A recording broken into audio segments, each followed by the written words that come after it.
Buonasera a tutti, benvenuti a Maser, benvenuti in questa splendida palestra, che tra l'altro è un luogo molto simbolico, poi spiegheremo perché. Ma soprattutto benvenuti alla prima della presentazione di questo libro, Storia di un uomo. Vedete, l'uomo in questione non è una persona qualunque, è un personaggio molto carismatico che non ha paura di niente. Detto alla Veneta, sto qua non ha paura di niente e di nessuno. Soprattutto ha una vita straordinaria, che viene raccontata in questo libro, e anche perché di fronte alle difficoltà della vita non si è mai piegato, anzi, ha sempre rilanciato fino a diventare quello che è oggi, un imprenditore di successo. Vi chiedo un grosso applauso per Yuri. Yuri Dorian Gray.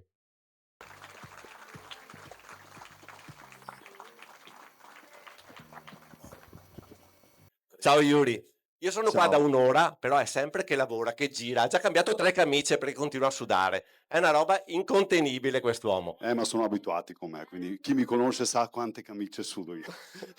Buonasera a tutti e grazie a tutti quanti. Le proverbiali 7 camicie. Bravo. Sei emozionato? Beh, un po' sì, cioè, dire di no sarebbe una bugia, ma comunque ormai sono abituato e quindi avanti tutta. Poi vedo tanti amici e soprattutto vedo la tua bella famiglia qui davanti. Vi chiedo un grosso applauso perché veramente tutto è partito dalla famiglia. Tu hai una bellissima famiglia. Però non finisce qui perché noi abbiamo anche due ospiti che vorrei qui sul palco. Uno è Enzo Spatalino.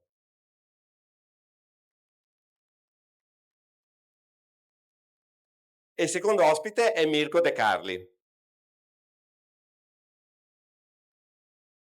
Grazie.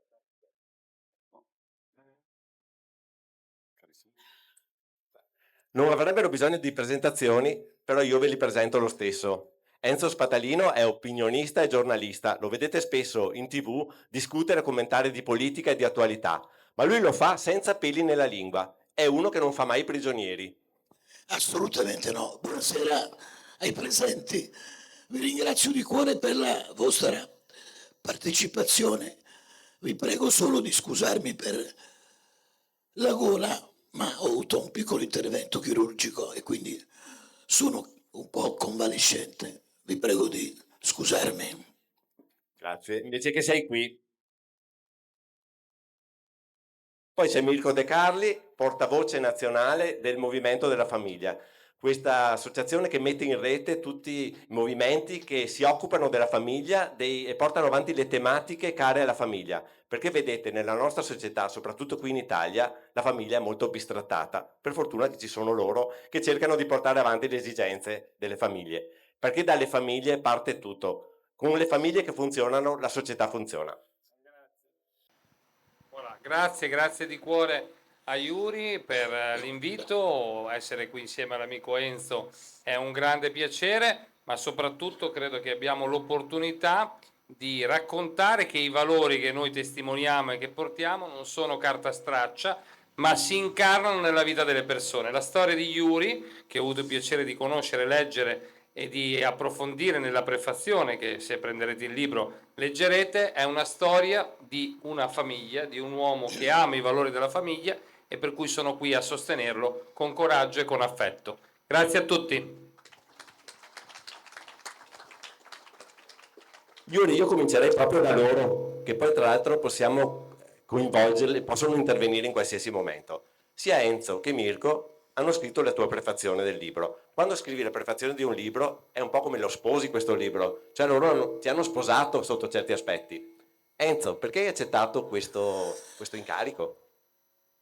Ho accettato questo incarico con gioia perché, lo confesso, mi trovo anche un po' in difficoltà. Io non sono più giovane, sono datato.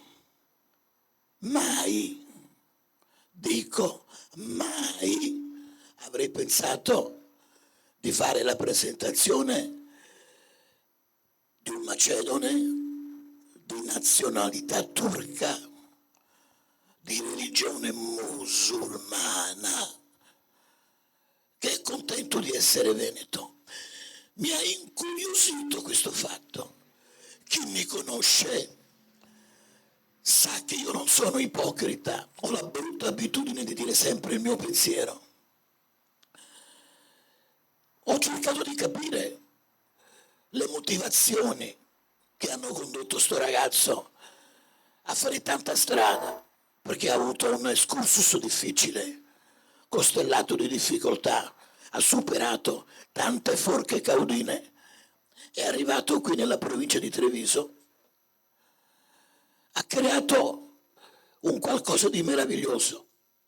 Io prima sono andato in bagno, sono entrato, mi sono fermato, ho detto ma dove mi trovo qui? Io non sono un frequentatore di palestre, ho detto ma qui è il massimo del massimo, gli ho fatto i complimenti e ho capito, forse in maniera del tutto semplicistica, vedendo questo habitat, queste macchine diaboliche che non mi appartengono perché io non vado in palestra, ho detto forse è uno che merita il successo che ha avuto e che merita di essere considerato. Ho sempre avuto qualche perplessità verso i musulmani, mi perdoneranno i presenti musulmani, io sono di religione cattolica e nelle mie trasmissioni, quando si verificano le condizioni per farlo, non perdo mai l'opportunità di accentuare le caratteristiche dei musulmani. Io sono un cattolico, per molti musulmani io sono un infedele. La coabitazione ci può essere nel rigoroso reciproco rispetto delle parti. Accetto il loro modo di fare. Per esempio, io vedo una signora con il copricapo, per me, la prego di scusarmi, è inammissibile che una donna possa andare in giro. Complimenti, complimenti. Lei ha partorito un personaggio proietrico all'altezza. È chiaro che voi ubbidite alla vostra religione. Io non posso capire, non sono un musulmano. Mi chiedo come mai una donna debba assoggettarsi a questo fatto. Forse è la vostra religione. La prego di credermi più volte, incuriosito, quando cammino per la strada, sui treni, ne vedo tante di donne. Sarei portato a dire ma chi te lo fa fare? Togliti sta cosa di testa, sii più libera. Ma non lo faccio perché rispetto, non solo per non incorrere in qualche casino che mi potrebbero denunciare, perché noi viviamo oggi un momento difficilissimo, politicamente corretto, se non la pensi come qualcuno vai in galera, puoi ammazzare, puoi stuprare, puoi violentare, puoi rubare, puoi fare quello che caspita a voi ti va bene. Se dici qualcosa che urta il pensiero dominante del politicamente corretto, vai in crisi. Però io non l'ho mai fatto perché accetto, esigo solo che i musulmani in Italia rispettino le nostre norme per una convivenza pacifica, rispettosa. E questo giovanotto alla mia sinistra lo ha dimostrato con i fatti. Ha creato una realtà meravigliosa, dà lavoro alle persone. Ci sono tanti veneti che si lavano la bocca, qua, ancora qua, protestano, ma non si mettono mai in discussione. Ecco perché io ho scritto 4 libri a favore di questo macedone di nazionalità turca, di religione musulmana, orgoglioso di essere veneto. E quindi gli dico, Iuri, ti prego di scusarmi se mi sono attardato a guardare negli occhi tua mamma. Lei ha un'espressione dolce, al di là del copricapo che io non potrò mai giustificare e la prego di perdonarmi, perché se non lo dicessi sarei un ipocrita e non lo sono, perché sono sempre me stesso, nel bene e nel male. Però lei ispira fiducia, è un'espressione serena. D'altra parte, per aver messo al mondo sto ragazzo, adesso mi giro verso di te e ti dico: bravo, complimenti, hai fatto una cosa che tanti italiani non sono in grado di fare e hai tutto il mio avallo, tutta la mia partecipazione, la mia benevolenza. E se sono qua, lo sto a dimostrare. Complimenti e vai avanti sempre così. Bravo, bravo, bravo, bravo. Sei un esempio di laboriosità, di onestà e ti faccio tanti auguri per il tuo percorso, nuovo percorso politico. In bocca al lupo.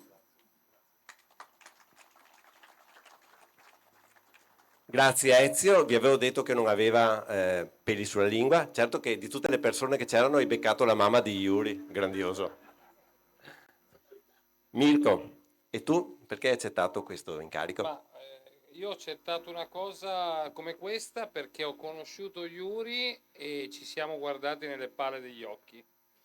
E guardandoci nelle palle degli occhi abbiamo riconosciuto che venendo da storie diverse, da esperienze di fede diverse, da mestieri diversi, avevamo un respiro e uno sguardo sulla realtà che era lo stesso. Io sono romagnolo, il romagnolo è abituato alla stretta di mano che vale più di 1000 contratti, è abituato a guardare le persone in faccia e a giudicare il valore delle persone da quello che vede nell'incontro che accade. E incontrando Giulio ho percepito che quei valori che da tanti anni, io ho 41 anni, ho cominciato a fare politica a 14, quando ho cominciato a essere segretario di sezione di partito, e da una dozzina d'anni giro l'Italia su e giù per portare avanti le battaglie per la famiglia, per la vita, per la difesa e la promozione dei valori identitari dell'Occidente e della nostra nazione, e ho trovato, ve lo posso dire con coraggio, più corrispondenza a queste battaglie da parte di Yuri che da parte di tanti italiani che si sciacquano la bocca e non amano la nostra patria, non amano la nostra terra, non amano le nostre radici. E quindi Yuri ha dimostrato col suo impegno, perché poi le chiacchiere stanno a zero, badate bene, perché i fatti sono quelli che segnano e cambiano la storia. Yuri lo ha dimostrato col suo fare impresa, col suo dare lavoro a tanti italiani, col suo impegno mettendosi a disposizione della sua comunità anche candidandosi.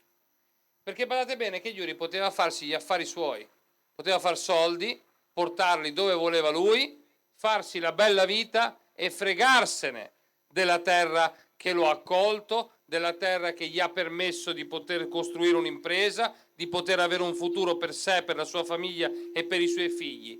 Invece ha dimostrato quello che noi del Popolo della Famiglia ribadiamo con coraggio da 9 anni, da quando siamo nati, che i valori dell'umanesimo che riguardano l'uomo, la difesa della famiglia, la promozione della vita, la difesa dell'identità, maschio e maschio, femmina e femmina, la valorizzazione dell'impresa familiare, l'impresa di Yuri è l'esempio dell'impresa tipica italiana fatto da una famiglia che dà lavoro ad altre famiglie. Non c'è bisogno di avere il DNA di un certo tipo, basta amare questa terra, viverla, sentirla propria e diventarne parte integrante attraverso la propria opera personale.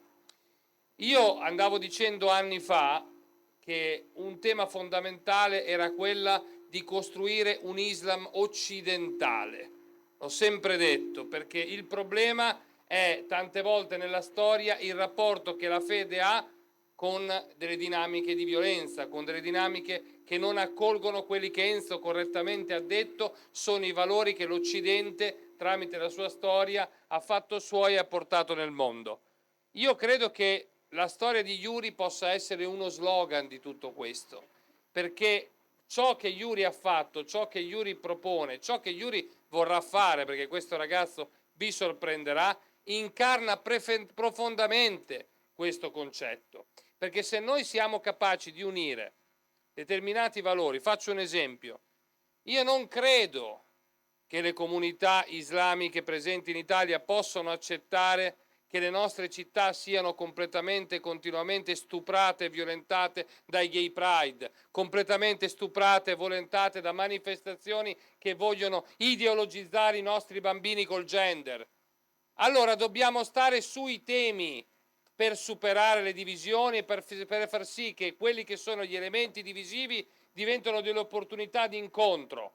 E su questi temi io credo che ci sia una fetta del mondo islamico che possa dire sì, ci siamo, ci battiamo con voi per la famiglia, per la vita, per la difesa dell'identità dei più piccoli. E lo possiamo fare soprattutto se ci riconosciamo parte di una stessa comunità, parte di una stessa patria e figli di una storia comune. Allora sarà possibile costruire un futuro dove la convivenza sarà fatta da persone che si rispettano e non ci saranno più quei fenomeni che giustamente anche Enza ha ripetuto hanno danneggiato l'Occidente e producono tante guerre in giro per il mondo. È stato un onore fare la prefazione insieme all'amico Enzo a Iuri e sono convinto che Iuri possa essere portatore di questi valori, di queste battaglie e mi auguro che dal Veneto, grazie a Iuri, si alzi con coraggio una risposta veemente da parte di tanti come lui, macedoni, di nazionalità turca, di religione islamica, che hanno il coraggio di dirsi orgogliosamente italiani, orgogliosamente occidentali, orgogliosamente europei, che abbandonino quelle pratiche che non appartengono a questa terra e che si facciano paladini di quella libertà che gli ha permesso di poter costruire il loro futuro su questa terra dove oggi sono. Grazie. Grazie ad entrambi. Yuri, gli americani ti definirebbero un self-made man, un uomo che si è fatto da solo. Tu però a un certo punto decidi anche di scrivere un libro. Perché? Beh, bella domanda. Allora, perché ho dovuto scriverlo? O meglio, io non avrei mai pensato di dover scendere in politica. Io ho costruito il mio futuro qui, sono abbastanza impegnato per le mie giornate, non ho tanto tempo, ma avendo le palestre, frequentando le mie palestre, ascoltando le persone che vengono in palestra, quindi fai conto 5-6 mila persone all'anno, quando tu li ascolti, quando senti queste lamentele, quando senti i ragazzi che hanno paura di andare a scuola perché sono bullizzati, quando senti le mamme che hanno paura di lasciare i figli fuori, tu non fai altro che decidi di fare qualcosa e per fare qualcosa devi entrare dentro, perché da fuori io ho provato ma non sono riuscito a fare niente, erano rimaste solo come chiacchiere da social o da bar e io non sono questo, io voglio lottare fino alla fine e voglio lottare per la sicurezza di tutti noi, perché la libertà nessuno ce la può toccare.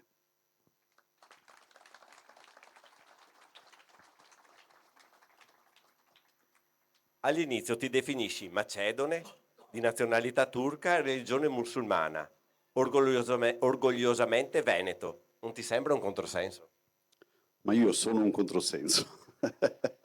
Chi mi conosce non mi ha ancora capito, quindi capisci che è difficile. Perché? Allora, intanto spiego una cosa che secondo me deriva proprio da lì, si capisce da dove deriva il nome Macedonia, che noi tutti la mangiamo nelle gelaterie. Perché la Macedonia non è solo Macedonia, la Macedonia ha 7-8 nazionalità all'interno, tra cui anche quella turca, e io sono turco. Di questi però ci sono anche i musulmani e quindi sono anche musulmano. Ma questo non vuol dire che io, che sono qui da 30 anni, che io mi sono sentito fin dal primo giorno accolto come se fosse a casa, io non posso non definirmi orgogliosamente veneto e io lotto per il Veneto, per i veneti e per tutti quelli che sono nel Veneto. Gente per bene.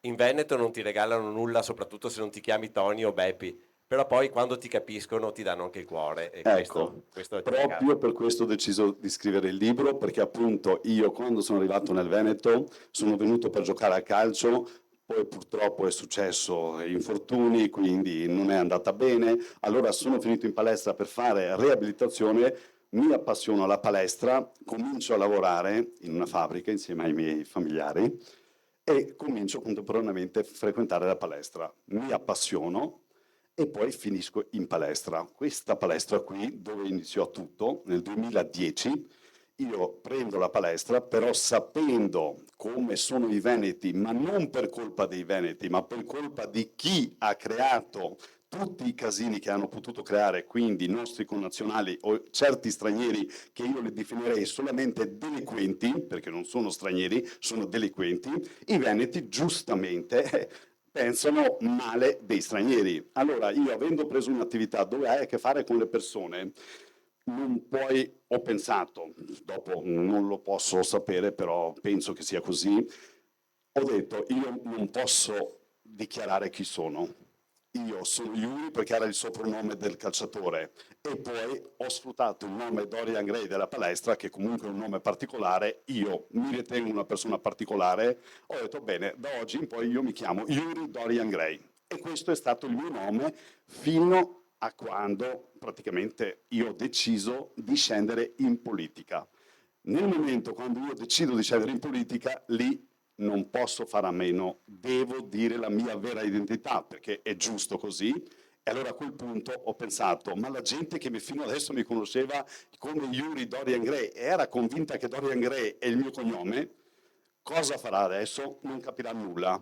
A questo punto, con il mio staff, abbiamo deciso di scrivere una storia, anche perché parlando con lo staff, siccome la storia è molto particolare, abbiamo sfruttato questa cosa per scrivere il libro e per raccontarmi e dire perché io sono Yulkan Abdullah e fino adesso ero Yuri Dorian Gray. Cominciamo dall'inizio. Tu eri piccolo e vivevi in Macedonia. Com'era la Macedonia nella tua infanzia? E dopo spiegaci perché una guerra vi ha costretto a scappare. Ma Macedonia è bellissima, perché è bellissima, un paese montagnoso, verde, cioè natura, tutto bello. Eravamo poveri, io dico sempre questo, ma forse era meglio essere poveri che ricchi, perché si stava meglio. Dopo però, un certo punto, quando nel 90-91 ha cominciato la guerra e ha cominciato a scendere sempre più giù e quindi la paura ci ha costretto e abbiamo pensato che era meglio andarne fuori e quindi abbiamo deciso, insieme ai miei genitori e mia sorella, di andare in Germania. E qui comincia un'altra storia. Tu sei arrivato in Germania con la tua famiglia, però non erano tutte rose e fiori, anche se la Germania sei andato a scuola, perciò hai imparato il tedesco perché Yuri parla un bellissimo tedesco, però hai cominciato a giocare a calcio, però hai conosciuto anche il bullismo. Ecco, tra l'altro mi ricollego al bullismo che è diventata una battaglia della tua vita perché tra l'altro il libro che poi potrete acquistare, i proventi verranno devoluti a progetti contro il bullismo proprio. Ecco, Perciò è una cosa specifichiamo che questo perché io non voglio fare i soldi con il libro e non lo farò mai, ma tutto ciò che viene incassato dal libro andrà speso per progetti contro il bullismo. bullismo che tu hai sperimentato sulla tua pelle, anche e soprattutto per difendere un po' tua sorella, perché tu il senso della famiglia ce l'hai proprio nel sangue. Per fortuna. Come diceva Mirko prima, se non ci sono i valori della famiglia, non si arriva da nessuna parte, ma non solo, forse si smette di creare la famiglia. E questo è la fine. E noi non possiamo permettere questo. Noi dobbiamo continuare a credere nella famiglia, nei valori della famiglia, ma soprattutto dobbiamo continuare a credere che comunque la famiglia è la base e la platea di una casa. Quindi la famiglia per tutta la vita.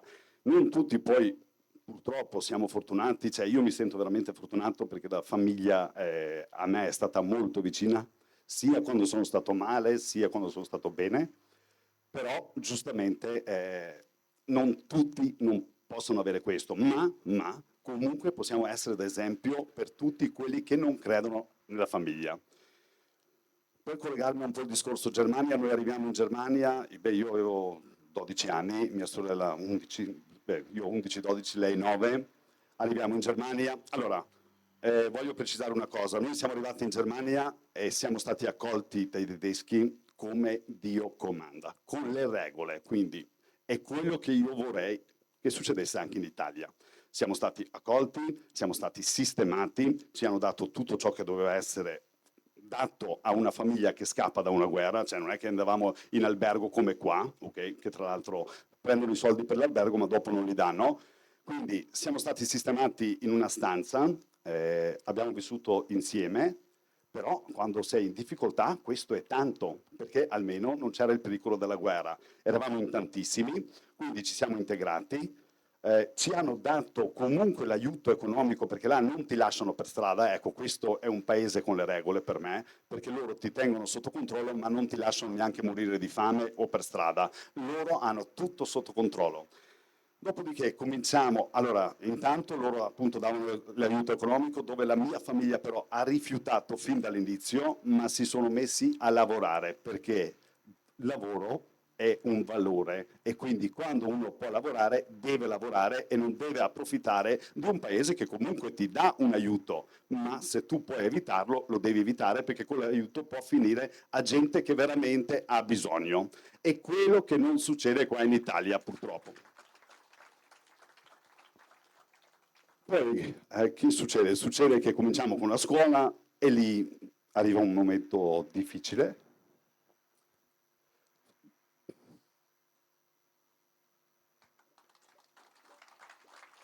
Beh,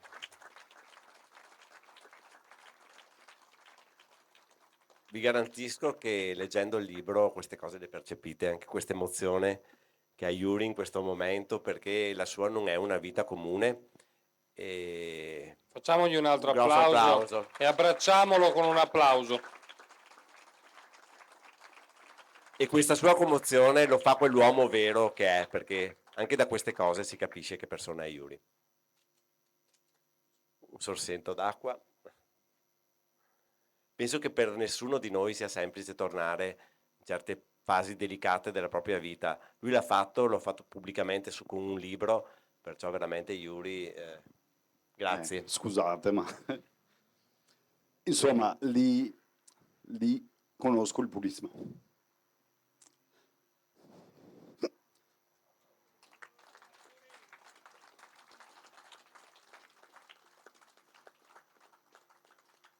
Sono sicuro che Yuri la lotta al bullismo la farà, perché veramente è una cosa che lui sente in una maniera, perché avendola vissuta sulle sue pelle, non è una cosa raccontata come magari possiamo sentirla noi. Lui l'ha vissuta e vi assicuro che se le cose andranno come lui crede, come lui spera, tanto del suo impegno sarà proprio contro il bullismo e questo ne ho la certezza. Ci provo.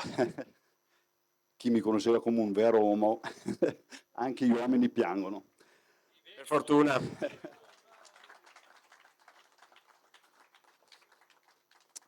Insomma, succede questo bullismo, conosco il bullismo, lo tocco con le mani sulla mia pelle e lì reagisco e faccio una cosa che è sbagliata e veramente questo messaggio voglio che arrivi a tutti.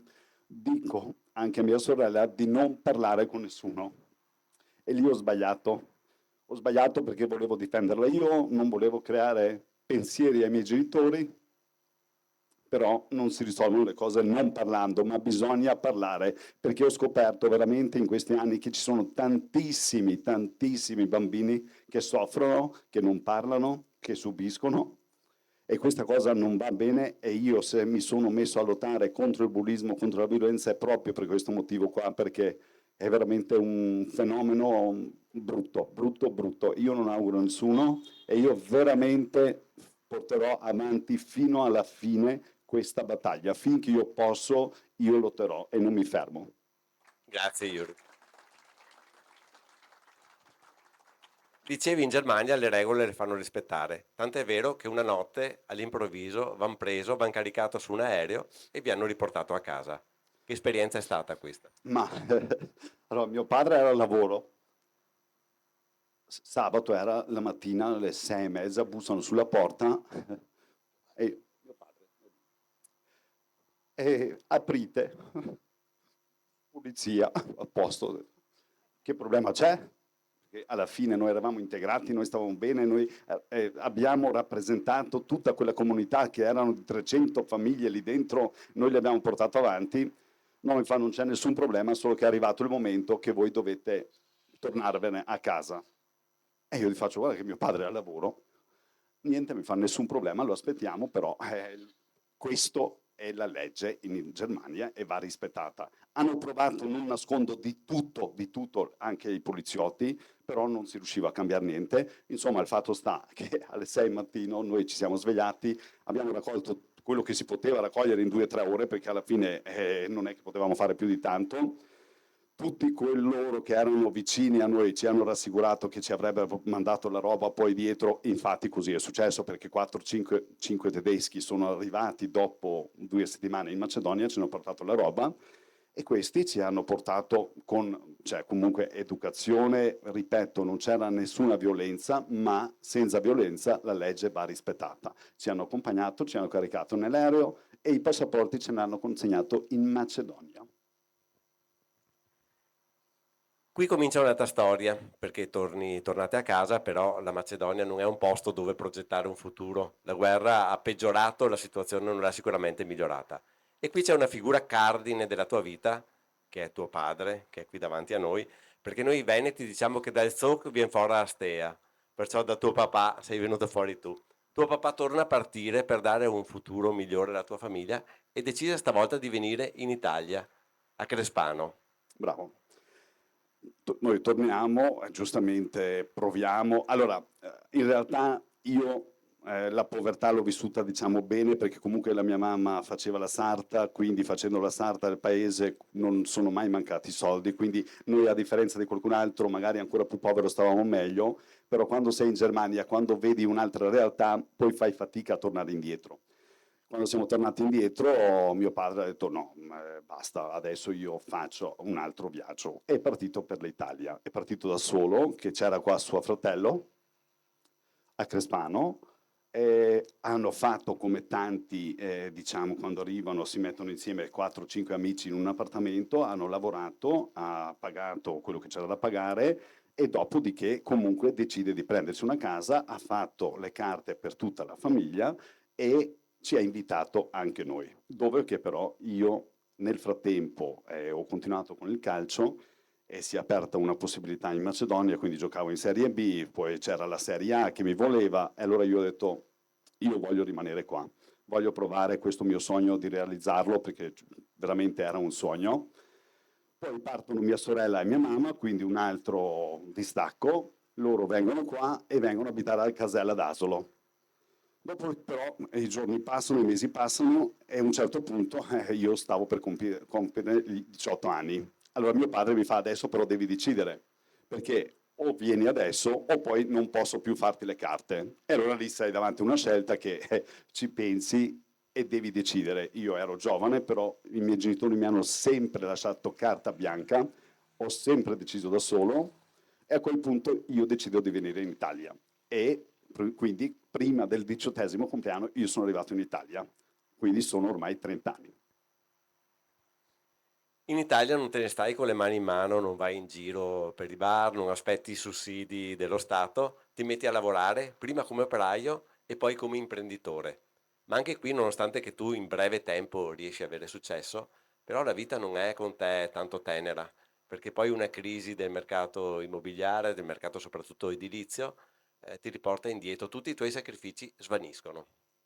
Allora, come hai detto, io sono arrivato, mio padre lavorava appunto in questa fabbrica, io ho cominciato a giocare a calcio e contemporaneamente ho continuato a lavorare in questa fabbrica, però io non mi sentivo realizzato, cioè io volevo altro e sono cresciuto e ringrazierò sempre, nel libro c'è scritto Lucio, che mi ha dato comunque il permesso di crescere in quella fabbrica, sono diventato responsabile, cioè quindi guadagnavo anche bene. Ecco, giusto per fare un esempio, io guadagnavo molto bene, ma poi decido invece per realizzare il mio sogno, per crescere, di abbandonare quel lavoro, di abbandonare quella entrata che comunque era importante e sono andato a prendere un quinto di quello che io prendevo per fare l'imbianchino perché volevo imparare qualcosa che mi poteva essere utile dopo per fare un'impresa edile. Allora, a quel punto decido, cambio, faccio l'imbianchino, nel frattempo comincio a costruire qualche negozio di parrucchieri ed estetica a Padova e comincio a crescere.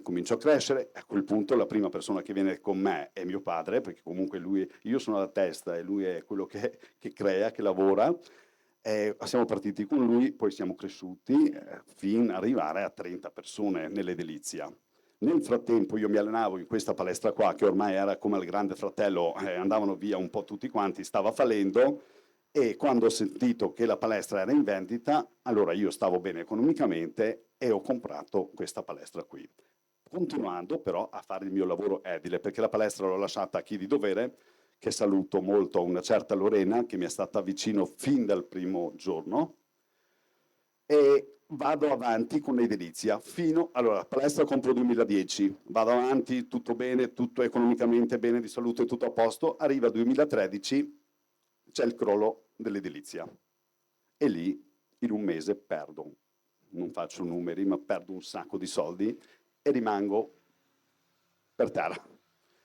Riperdo tutto e sono costretto ad abbandonare l'edilizia.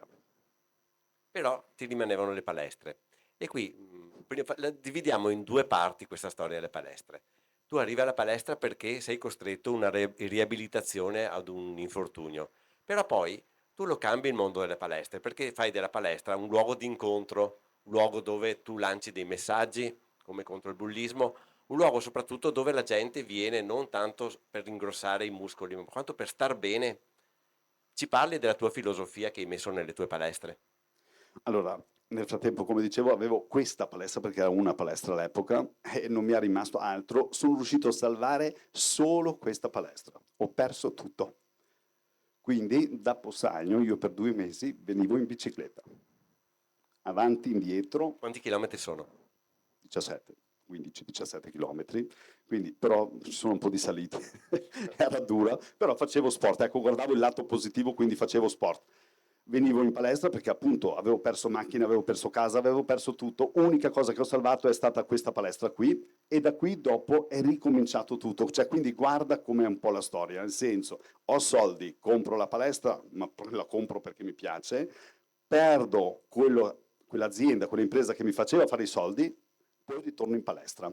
E da qui dopo riparte tutto un percorso diverso, o meglio, appunto come hai detto te, per me lo sport è salute, lo sport non sono muscoli, piuttosto che lo sport è salute. Io ho sempre sostenuto questo e ho sempre portato avanti questa mia teoria. Parto, la palestra comincia a girare bene, mi permette dopo, giustamente, visto girava bene, a comprarmi la mia prima macchinetta, mi ricordo che c'è scritto nel libro una Mercedes di 1500 euro, compro quella macchinetta là e vado avanti. Nel frattempo la palestra cresce, comunque i numeri vanno su, succede dopo un altro crollo. Eh sì, perché la vita non è mai stata tenera, lo dicevo prima, però tu non ti sei mai piegato. Arriva il Covid. Covid che è stata una tragedia per noi tutti, ma particolarmente per questo mondo, per il mondo delle palestre, dello sport, dove praticamente vi vietavano di far tutto. Però tu non ti sei arreso. Cosa hai pensato? Giustizia. Cioè io mi arrendo solo davanti alla giustizia. Siccome era un momento dove perché io sono il primo per le regole, quindi nelle mie palestre non entra nessuno se non rispetta le regole. Cioè, quindi il primo che non rispetta il regolamento nostro viene accompagnato, gli vengono restituiti i soldi e si dice tu non sei per qua dentro. Quindi primo per le regole, ma siccome quel mondo là era un po' un mondo che a me non convinceva, e siccome c'era dietro, secondo me, un sistema che non funzionava molto bene e cercavano di fare altro, e noi siamo stati i primi ad essere penalizzati. A noi ci hanno fatto chiudere fin da subito, ma non è un problema. Io accetto tutto, ma se tu mi fai chiudere mi devi dare la possibilità di vivere e di pagare chi lavora con noi. E loro invece ci hanno fatto chiudere, ma non ci hanno dato gli aiuti. A quel punto io mi ricordo, stavo tornando appunto perché i miei erano in Germania, facevo un viaggio dalla Germania, e Mauro, che è qui presente, uno dei miei collaboratori, mi fa, Yuri, guarda che ci fanno chiudere di nuovo. Ma no, ho detto, sì, mi fa. Ascolta, ho detto, mandami il decreto perché voglio leggerlo. Insomma, mi metto a leggere questo decreto e cerco di trovare, perché comunque in Italia si trova sempre qualcosa che non quadra. Insomma, era possibile tenere all'aperto le palestre. A questo punto io faccio un messaggio, un video, io non ho mai usato i social, quindi adesso chi mi vede sui social pensa che io sono un uomo social, ma io ero nessuno e comunque ero molto riservato. A quel punto chiamo di nuovo Mauro e gli faccio: ascolta, guarda, come cavolo si fa a pubblicare un video?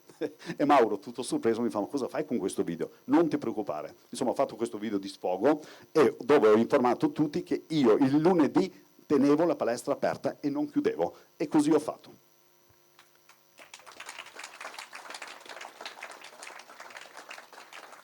Però non è stato così semplice, perché non sono mancati i controlli, non sono mancate le difficoltà, poi si andava verso l'inverno. Cioè... Semplice non è nulla nella vita, ma i veri uomini si vedono proprio nei momenti di difficoltà, io penso questo. Quindi a tutto c'è una soluzione, a ogni problema c'è una soluzione, quindi il freddo l'abbiamo affrontato, ci siamo allenati qua a meno 5 gradi, Mauro appunto con gli altri collaboratori si riscaldava fuori con non so cosa pur di rimanere, cioè con i piedi congelati. Quindi facile non lo è stato, con i controlli avevo tutto giustamente, lo Stato contro, perché alla fine non rispettavo quelle regole là, quindi era rischioso, io ho rischiato la vita, ho rischiato le mie attività, ma l'ho fatto per tutti, anche perché io non ho tenuto aperto e gli abbonamenti erano congelati, quindi io ho tenuto aperto per protesta e ho invitato e ho lasciato allenarsi tutta la gente del Veneto a gratis, perché lì oltre che non ho preso un aiuto ma ho speso soldi per, appunto, dopo abbiamo allestito qua un gazebo di 400 metri, appunto con i collaboratori abbiamo comunque lavorato, cioè quindi io ho speso durante il Covid, ma ho speso perché volevo comunque portare avanti questa protesta, non volevo piegarmi e volevo lottare per lo sport, perché lo sport non era quello che faceva male, anzi lo sport è quello che aiutava in quel momento, tanto è vero, dopo il Covid le palestre sono molto molto più frequentate e quindi questa è la cosa positiva. Possiamo dire che sei stato bravo perché hai investito su te stesso, ti sei fatto conoscere, è nato il movimento Sport e Salute e tu sei diventato un personaggione, ti chiamavano in TV, hai cominciato ad andare a Roma e hai cominciato forse quel percorso che adesso ti sta portando ad altre scelte.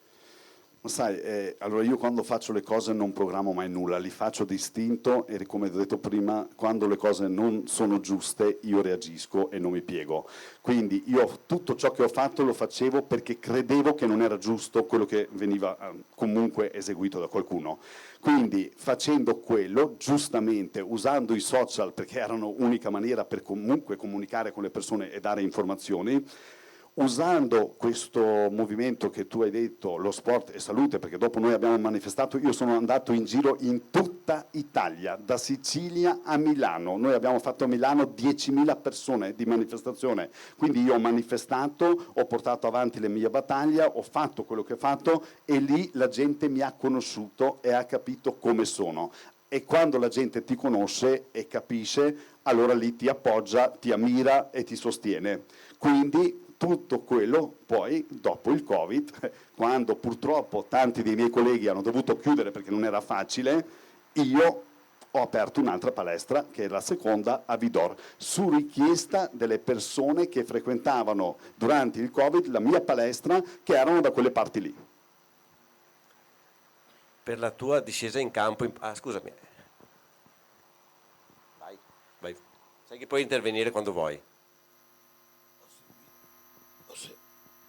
Ho seguito e sto seguendo con grande interesse la storia infinita del mio amico Yuri. Adesso capisco perché Chomsky l'ha preso con lui, credimi.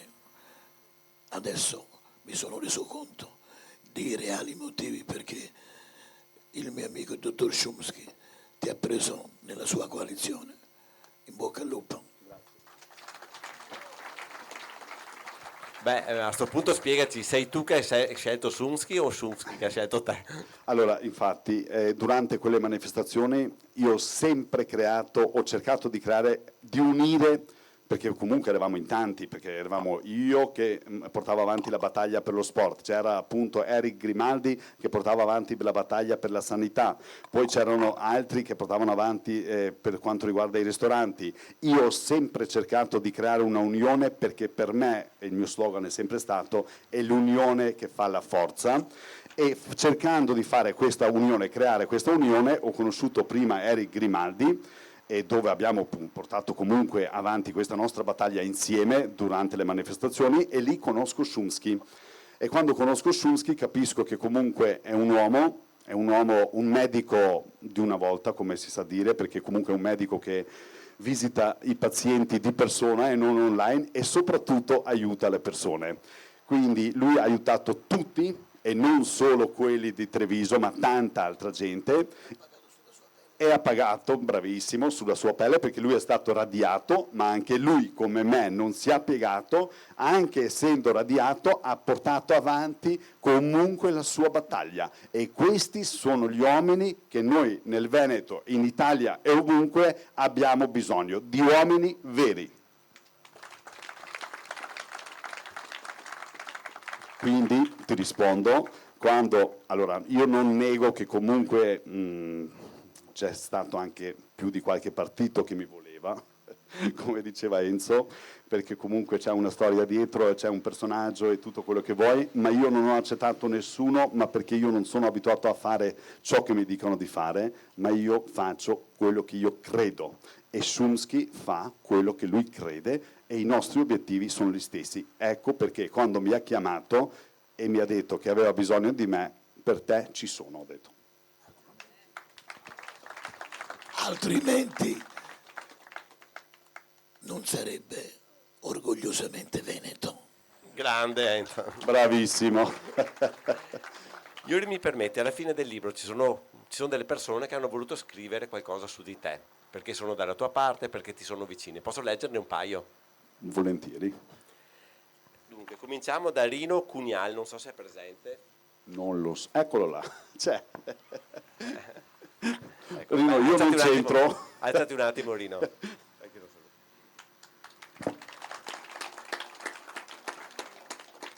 Ho conosciuto Yuri nei primi anni 2000, insieme alla sua splendida famiglia.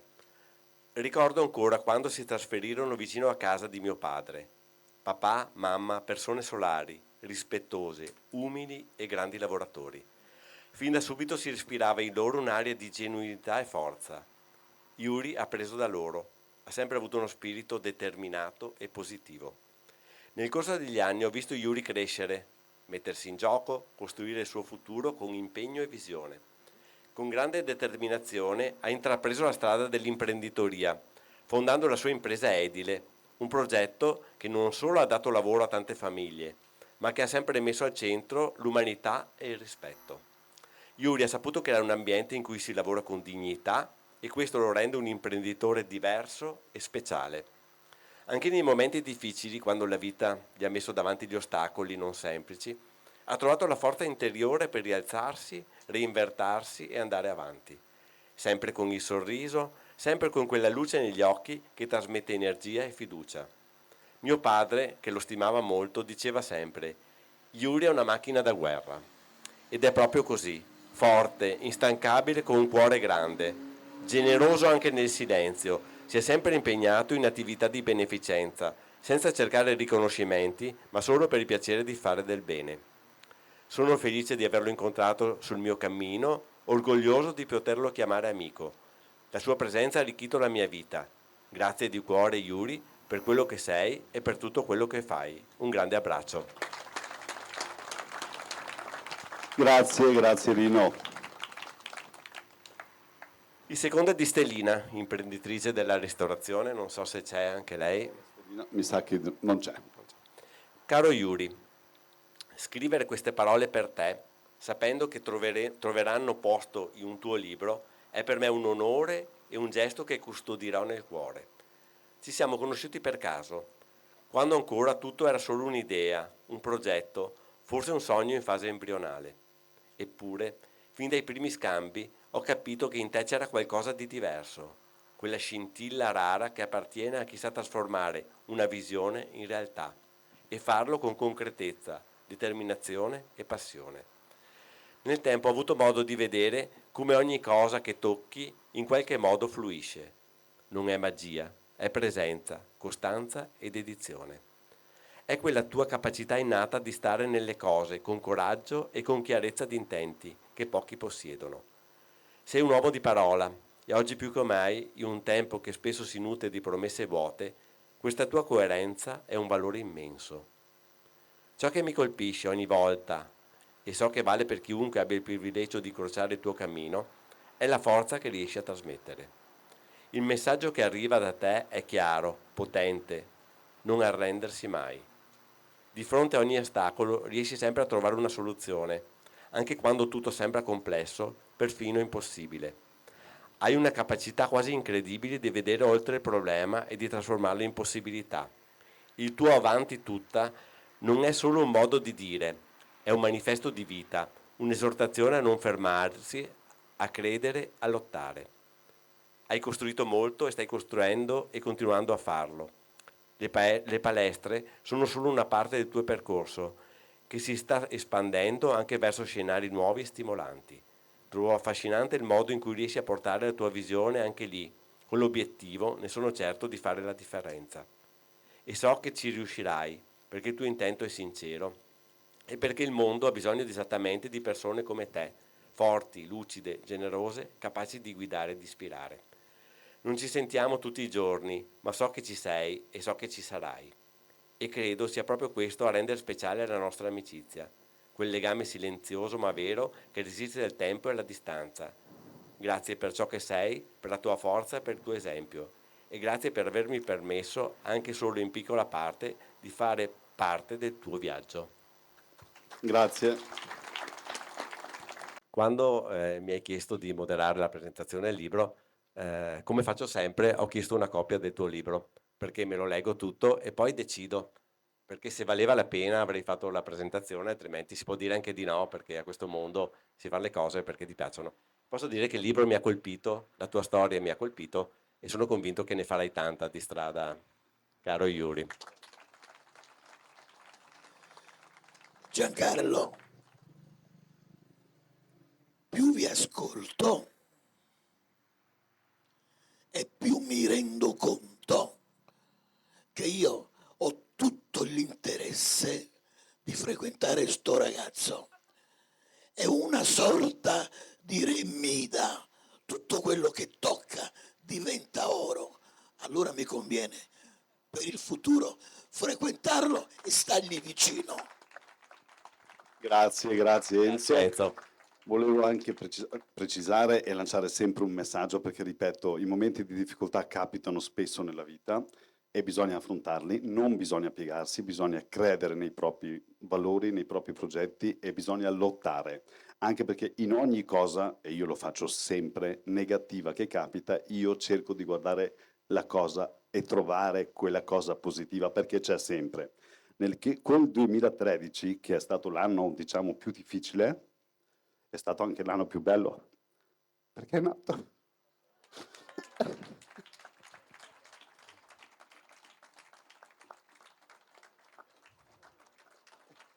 Beh, Yuri, presentacelo bene tuo figlio.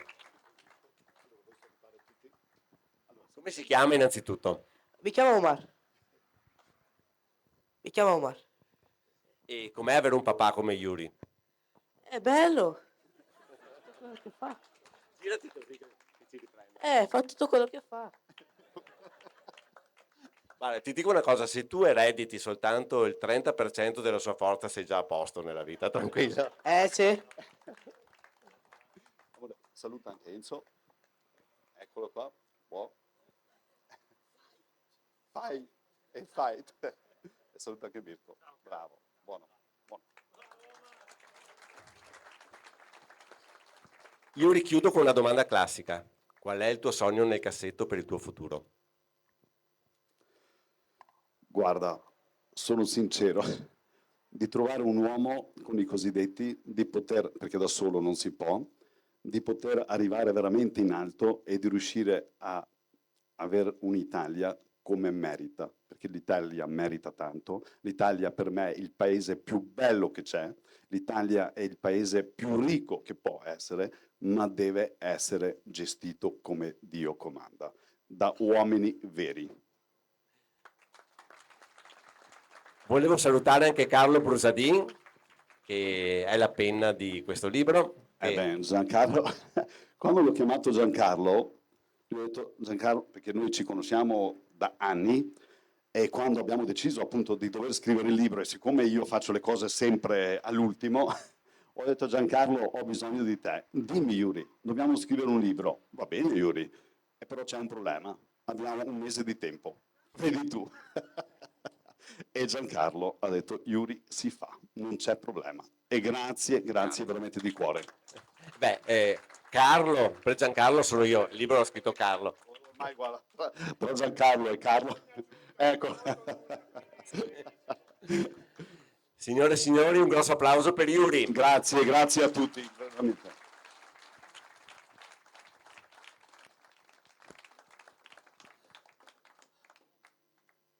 Mi dispiace deludere il mio amico Yuri. Il suo rimarrà un sogno confinato nel cassetto, perché abbiamo dei politici che non sono all'altezza per assicurargli quei miglioramenti che lui auspica. Purtroppo ci tocca soffrire ancora e tanto. Bravo, giusto. Applauso anche per Enzo e Mirko. Dico solo una cosa in chiusura. Badate bene che Yuri fa una cosa coraggiosa, perché candidarsi quando sei un imprenditore e quando hai delle attività economiche importanti, e soprattutto candidarti contro il pensiero dominante di questo tempo, rompendo gli schemi ideologici di chi ha le mani e le chiavi del potere, è qualcosa di tutt'altro che semplice. Per cui ricordiamoci una cosa, che oggi abbiamo fatto un applauso e quell'applauso ha un valore, ma domani mattina, quando andremo a lavorare, quando torneremo a casa, quando andremo a votare, quell'applauso si deve tradurre in una testimonianza concreta di sostegno a queste battaglie, di impegno con una croce sul simbolo, con scrivere il cognome di Yuri sulla scheda, e lo dico da capo di un partito diverso dal suo, perché dobbiamo tornare a comprendere che la politica non è più l'arte della bottega e i politici sono dei bottegai che si occupano di difendere il loro orticello. Se io credo che una battaglia è giusta, sono a fianco anche a un uomo che fa parte di una presenza politica diversa dalla mia, perché sono certo che domani mattina saremo insieme, perché investo, perché ci credo, perché costruisco relazioni. Noi li abbiamo fatti fuori quelli che lavoravano così in questo paese, negli anni di piombo, negli anni del terrorismo, perché la mentalità del Covid, che ha distrutto una classe dirigente di questo paese, che ha distrutto una classe di imprenditori di questo paese, è la stessa mentalità corrotta che ha distrutto questo paese negli anni di piombo e che lo ha portato a essere sotto logiche di vassallaggio di poteri più grandi e sovranazionali. Per cui Yuri è uno di quegli uomini coraggiosi, come quella stagione di quegli uomini che, finito gli anni di piombo, hanno alzato la testa e si sono messi a fare impresa, hanno generato il miracolo economico degli anni '80 in questo paese, hanno generato altri grandi uomini che hanno fatto bene a questo paese. E dobbiamo accogliere le parole di Enzo, che dice una cosa vera: è un momento difficile, perché non abbiamo figure politiche all'altezza delle sfide di questo paese e dell'Occidente, ma io sono sempre fiducioso e ottimista, forse è il mio essere romagnolo, che è essere orgogliosi come l'essere veneto, e sono certo che se daremo sostegno, fiducia a uomini come Yuri, a persone come Yuri, questo paese avrà una classe dirigente all'altezza delle sue ambizioni e all'altezza del suo popolo. Grazie e buona battaglia.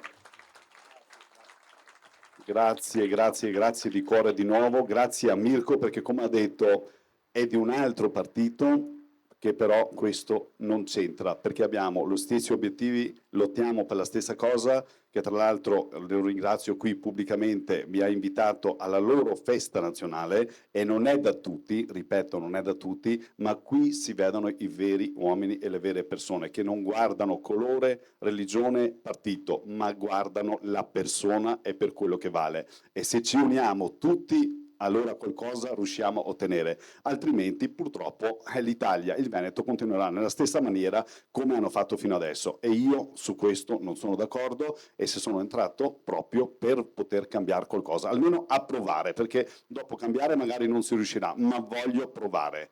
E poi faccio una battuta su Enzo perché vi ricordo che veramente Enzo quello che ha detto è tutto vero e lui non ha peli sulla lingua perché lui è forte per questo. Poi sinceramente anche lui non è proprio veneto, ma lui anche lui ha vissuto quello che ho vissuto io e sa benissimo quanto costa sulla propria pelle e lui mi ha detto dopo 80 anni mi tocca dar ragione a un musulmano. Non avrei mai pensato. E questi sono uomini, perché io penso che nella vita si può sempre cambiare pensiero e noi stranieri dobbiamo essere in grado a dimostrare a questa gente che noi non siamo tutti uguali, ma noi siamo comunque qui come gente per bene, che vogliamo unirci alla gente per bene nel Veneto, in Italia, e combattere questa gente delinquente che non fa bene a nessuno. A nessuno.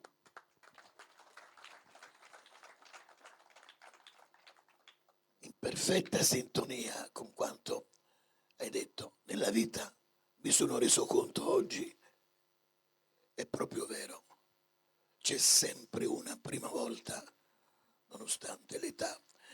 Faccio un po' i miei interessi adesso, anche per raccogliere, se non altro, qualche piccolissima attenzione. Ne sono convinto. Mirko mercoledì sarà ospite della mia trasmissione, non l'ha ricordato, lo ricordo io. Qualcuno, pochi forse, perché ho visto che nessuno mi ha salutato, ma io sono un giornalista che conduce una trasmissione libera. Se potete, mercoledì sera, dalle 18:30 alle 19:45, canale 170. Ogni tanto faccio pure io un po' di pubblicità. Canale 170, non mi costa niente, approfitto di questo momento. Ma anche perché non ve ne pentirete, perché non vi annoierete. Canale 170 del digitale terrestre. Se non lo trovate subito, fate la risintonizzazione automatica dei canali. Ci vedono in tutta Italia. Sarà l'occasione per far conoscere al mio pubblico, con la mia giusta, direi doverosa presentazione, Yuri. Grazie, grazie ancora. Allora, intanto grazie per il tempo che vi abbiamo comunque purtroppo o per fortuna rubato, però siete stati qua. Adesso naturalmente ci sarà un po' di rinfresco, un po' di musica e tutto quello che ci sta dietro, perché comunque stare insieme fa bene. Grazie a tutti e ricordiamo che il libro è in vendita e che i proventi andranno per la lotta contro il bullismo. Bravo, ricordiamolo sempre questo, che comunque, ripeto, è tutto comunque per fare progetti contro il bullismo. Quindi comprando un libro fate e farete parte di un progetto che andrà a combattere contro questo fenomeno che, ripeto, nessuno lo deve subire. Signora, mi raccomando, mercoledì alle 18:30, perché fra le altre cose parlerò anche di lei. Grande Enzo, numero uno come sempre. La serata si chiude qui, vedo delle bellissime portate, ci sarà da bere, ci sarà qualcosa da spilucare e grazie a tutti per aver partecipato a questa serata. Grazie, grazie, grazie.